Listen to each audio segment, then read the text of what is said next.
Tonight on WCW Nitro, it's the final show before we head to Uncensored at the weekend, and we have still got a long way to go until we get to that event. Lots going to happen tonight. Hulk Hogan's been given the night off once again because he costs too much money, but we shall see how we get on. It's WCW 2000 being rebooked on Total Extreme Wrestling 9. My name is Anders, this is Spike Piledriver, and as always, before we get into the actual show, we need to consult our random booking ideas to start doing things different. Strange Bedfellows, a thrown together pairing of two singles wrestlers must win the tag titles tonight. That is the last thing we need.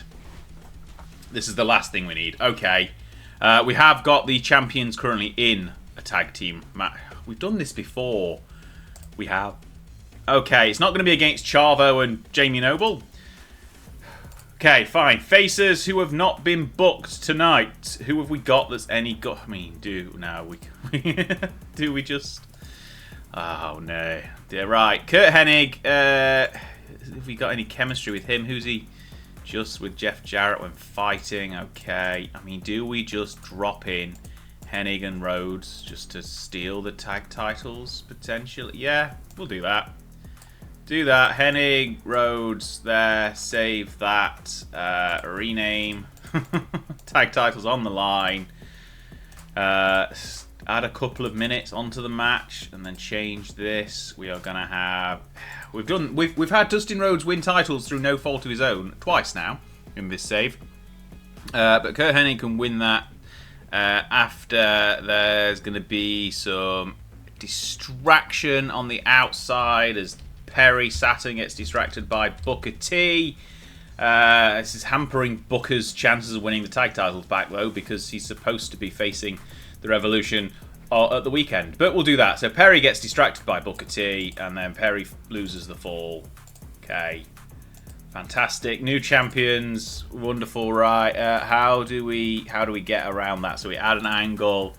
Malenko and Saturn are furious with Booker T and promise revenge for later in the night. Announcers talk about potential three-way title match now at Uncensored. So the Revolution were supposed to we'll just go three-way for titles as the name of the segment. So the Revolution was supposed to be defending their titles against the returning Harlem Heat at Uncensored, but now that's obviously changing because we've had to do that. Work the crowd, Dean, thank you. Perry Saturn, you can also work the crowd. Okay, not ideal that we've done that. Where's that tag title match gone there? So in the opener of the show, we switched the tag titles, but there we go. We've done so. That will change things up for Uncensored. That is the whole point of doing this random booker generator. I mean, the rest of the show is already booked like Vince Russo already, so it's already chaotic and doesn't make it a whole load of sense. But that makes even less sense. So let's go for it anyway. Only thing is Jeff Jarrett's unhappy. Right, let's start the show, and we are back in Rhode Island again, apparently. I think we've already been here once. But Commissioner Ric Flair starts the show and announces that he's putting sanctions in place against the New World Order for their actions over the last few weeks. Obviously, if you remember last week, they ran roughshod over the show and attacked a load of people. He's going to do things the old-fashioned way. He's not going to suspend them or anything like that. He's already tried barring them from the arena. He's going to put them in matches at Uncensored. Scott Steiner will defend his newly won US title against Chris Benoit. I say newly won, it's probably been 2 weeks. Jeff Jarrett then will face Vampiro, and those two matches will be combined in tonight's main event tag team match. And Scott Hall will also face Diamond Dallas Page. Flair has got something special in store, in mind rather, for Kevin Nash, but we'll have to wait until Sunday to find that out. A 66 rating from Flair gets the show off to a lovely, hot start. Let's see if we can continue this as we go on. Backstage, Booker T tells Mean Gene that he hasn't spoken with his brother yet. He doesn't even know if he's here, but he'll be watching the Revolution defend their titles closely in the next match as he prepares to face Shane Douglas later in the night. It's a 46. Crowd's still hot. We haven't lost them yet. Good news. This is a fantastic match to start the show. Kurt Hennig and Dustin Rhodes somehow upset the Revolution to win the tag team titles. Perry Saturn is defeated with a Hennigplex after a distraction from Booker T. Rhodes and Hennig win the tag team titles in a complete upset. Perry Saturn was off his game, but it still got a 61 rating for that one. Booker T's distraction doing the business. The crowd are white hot. That's brought down slightly because Malenko and Saturn can't really do much working of the crowd and talking. But they're furious with Booker T, promise revenge for later in the night, and the announcers talk about a potential three-way between all three teams at Uncensored. Next up, DDP is back with Mean Gene, and he talks about how he may have been in the wrong place at the wrong time last week when the NWO attacked him in the locker room. But make no mistake, in the ring at Uncensored, he'll kick Scott Hall's ass all the way outside and back in again. Pun being on them, called The Outsiders. Oh, and also tonight he's facing the Wall and putting an end to that little storyline with the Wall and Canyon that we kind of forgot about. It involved Kimberly Page at one point, but you're not supposed to remember that because week on week, you're not supposed to remember what happens. It's WCW 2000, remember that. Well, no, don't forget it. Who cares? 62 rating for that one. Berlin is backstage trying to regroup his troops after last week's failures, but the Barbarians heard enough. He stands up and walks out. Disco, meanwhile, just dancing away in the corner, and we're going to complete his face turn, even though I'm pretty sure... Oh, no, it's not going to be a bad one. It's been set up for 5 segments, so... Well, okay, it went badly. Wonderful, excellent. Oh, well. This is the beginning of the end for Enmity, or whatever they're called, the stable that did have Hugh Morrison at one point, but we sacked him. So there we go. 33 rating brings us down a little bit, but in a good match to bring the crowd back up again, Elix Skipper runs Billy Kidman close, but a BK bomb after 5 minutes is enough for the high spot match to end with Billy Kidman making his 5th defense, in this reign at least, of the WCW Cruiserweight title. Excellent stuff. A 54 rating is another solid. We've had some solid matches tonight. Kidman, however, grabs a microphone, and this is where it falls down slightly, and he asks where the competition is in the Cruiserweight division. He may as well retire the belt if nobody's going to step up and face him.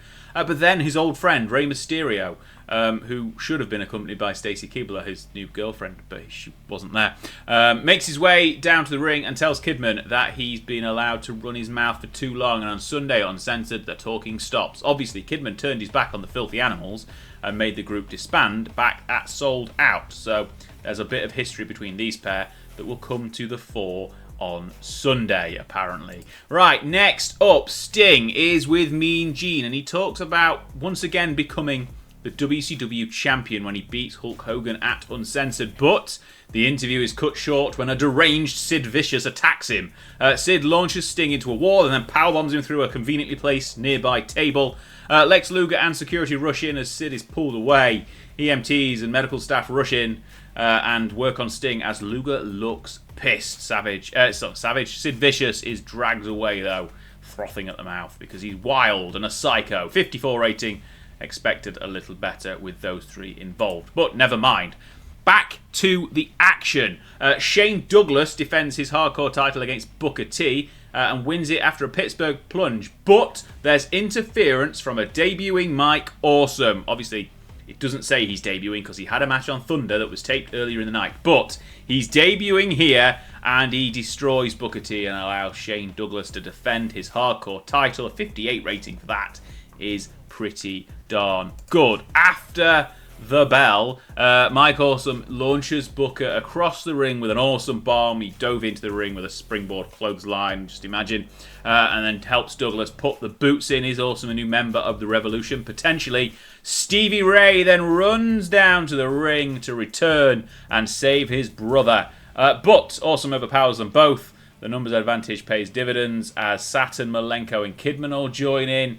Mysterio rushes down to try and even up the things, but the three rivals are beaten by the Revolution. 5-on-3. We do need to handle that turn for Stevie Ray. It's too early, but it went badly, but that's what happens. The random booker told us we needed to bring Harlem Heat back together, so we have done.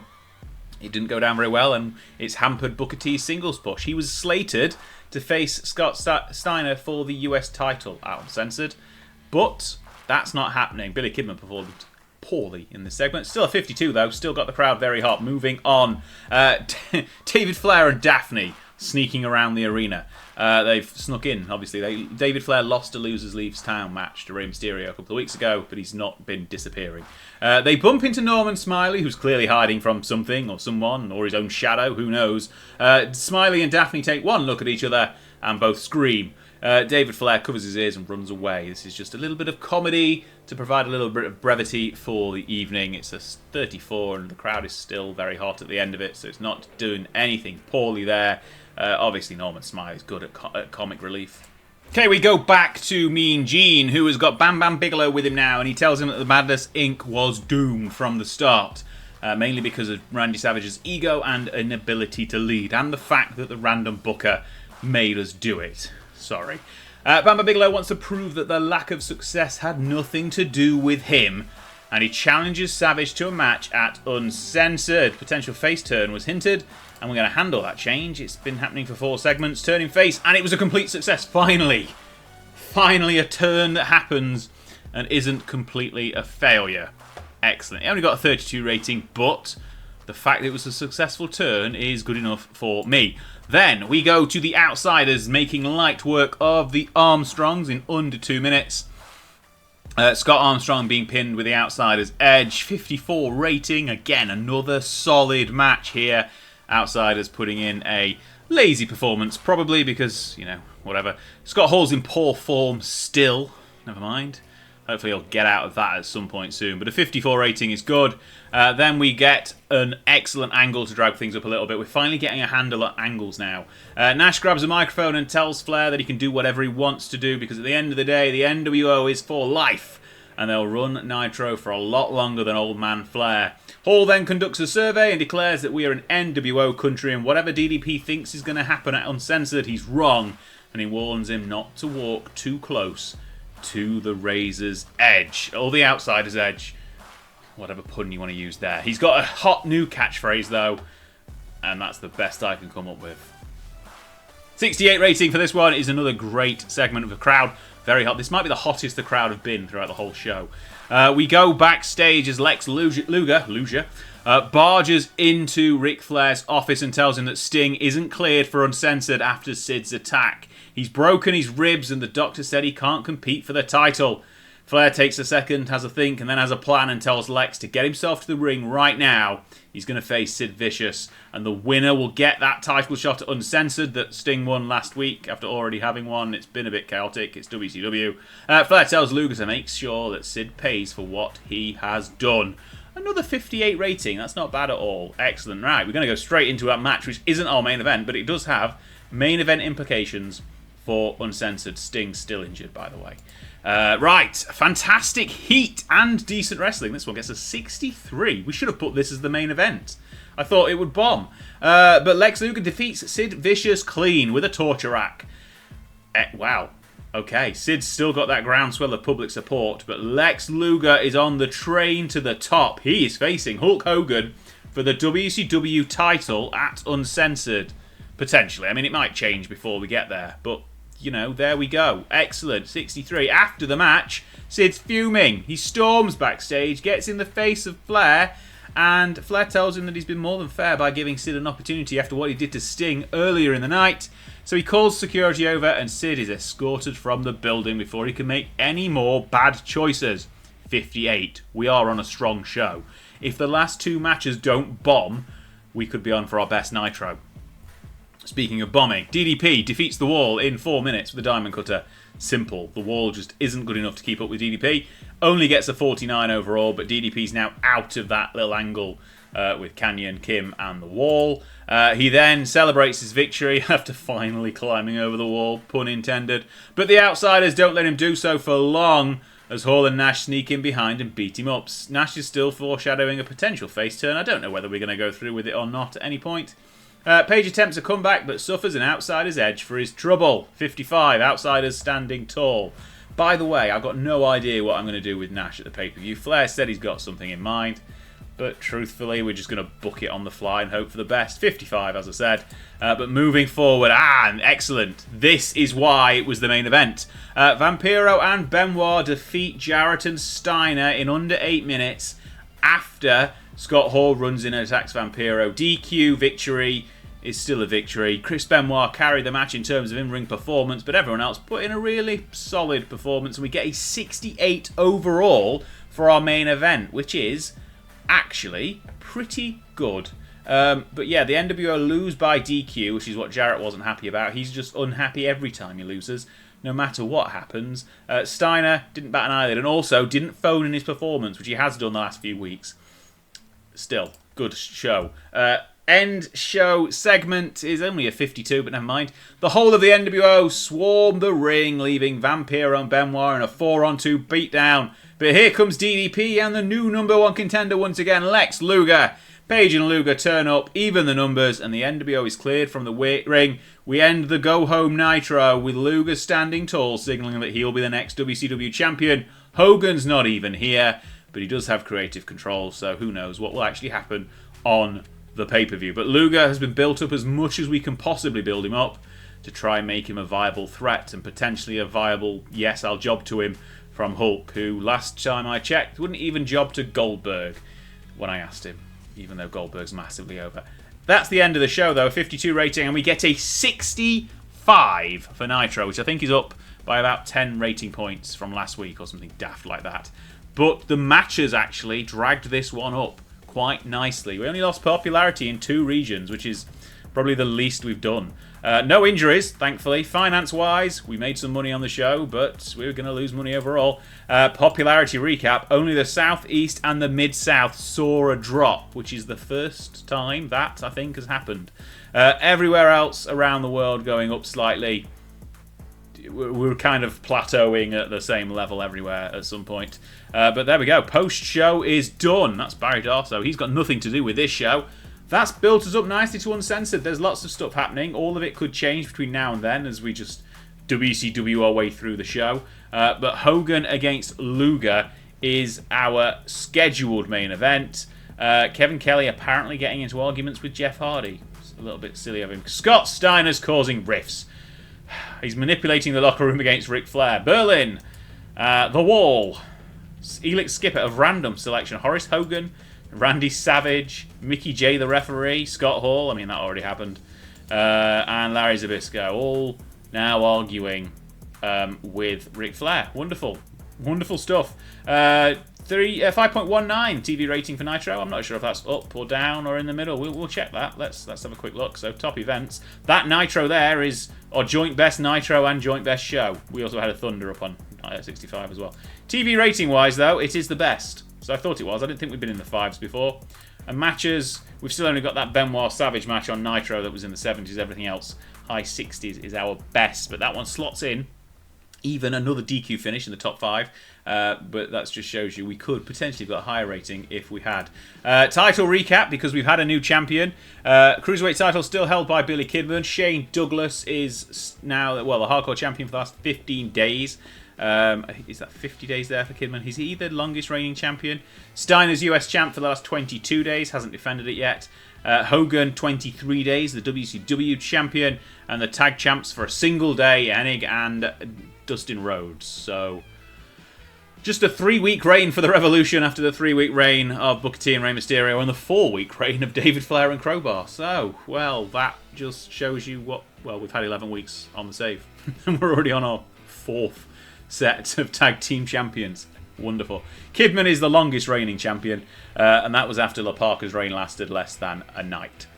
So, excellent. He's been champion for 64 days, just lost it in the middle. There we go. That's the end of the show. Check out Uncensored on Sunday. Make sure you follow along with the Local to Global 1992 save as well, which is ticking along twice a week. Also here on the channel. If you enjoyed it, make sure you subscribe, like the video, watch the rest of the playlist and the other playlist and everything else you can find. And we'll keep growing the channel and putting out more content. Thanks a lot for watching. Once again, my name's Ander. This has been WCW 2000. See you on the next one.